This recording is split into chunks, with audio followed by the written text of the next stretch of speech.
আপনাদের নোকিয়া ফোনের কথা মনে আছে? 2000 সালে নোকিয়া ছিল পৃথিবীর সবচেয়ে জনপ্রিয় ফোন কোম্পানি।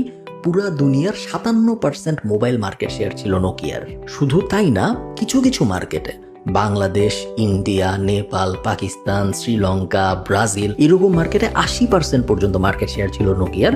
10 জন মানুষ মোবাইল কিনলে এই 10 জনের মধ্যে 8 জনই নোকিয়া কিনতো। সেই নোকিয়া এখন নাই, কোনো কারণ নাই নোকিয়া না থাকার, শুধুমাত্র ওভার কনফিডেন্স ছাড়া। 2007 সালে অ্যাপেল আইফোন লঞ্চ করলো। নোকিয়া বলল না, আমরা কোনো ইনোভেশন করবো না, আমরা আমাদের পুরানো মডেল ওই মিউজিক ফোন ওগুলোই বানাবো। তার কিছুদিন পরে গুগল অ্যান্ড্রয়েড লঞ্চ করলো, স্যামসাং মোবাইলের মার্কেটে প্রবেশ করলো। নোকিয়া না, আমরা আমাদের ওই মিউজিক ফোনই বানাবো, আমরা নতুন কিছু বানাবো না। এরপরে স্মার্টফোন আসলো এবং স্মার্টফোন রেভলিউশন শুরু হইলো, অ্যাপের রেভলিউশন শুরু হইলো।